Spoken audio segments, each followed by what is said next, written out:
Hello সবাইকে, আজকে সোমবার। অনেক বেলা হয়ে গেছে। সোমবার হলেও অন্যান্য দিনে সোমবার দিনকে তাড়াতাড়ি করে স্নান করে ফেলি, কিন্তু আজকে একটু লেট হয়ে গেছে। এখন বাজে 12:30, 12:25। আমি এখনও রান্না শুরু করিনি, কিন্তু ঘরের সমস্ত কাজকর্ম হয়ে গেছে, পুজো টুজো সমস্ত অল ডান।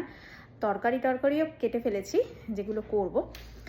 তা আজকে নিরামিষ, সোমবার আমি নিরামিষ খাই। তা আজকে রাই রনি দুজনেই ঘরে আছে, ওদের স্কুল ছুটি। রাই ভাত খেতে একদম ভালোবাসে না, তা ও বলছে যে দুপুরবেলা রুটি খাবে। ঠিক আছে, রুটি খাবে।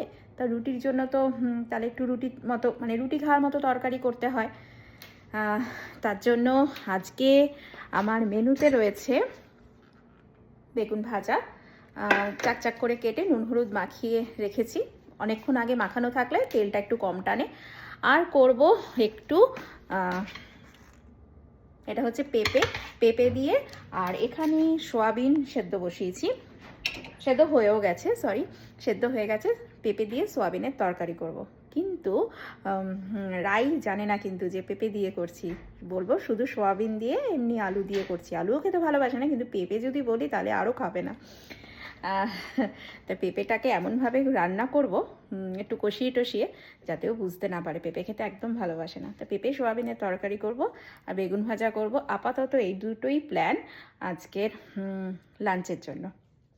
তার সঙ্গে রুটি করি বা একটু হালকা করে পরোটা করি, যাই করি, মানে ওরকমই খাবো আর কি। ভাত আজকে আর মেয়ে যখন বলেছে ভাত খাবে না, তাহলে আমি আর ভাত বসাবোই না। সন্দীপকেও বললাম তুমি কি রুটি খাবে, বললো হ্যাঁ খাবো। সন্দীপও রুটি খেতে ভালোবাসে।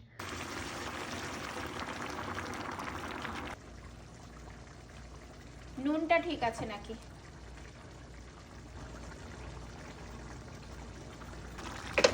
ব্যাস, আমার তরকারি ডান, পেঁপে আর সোয়াবিনের।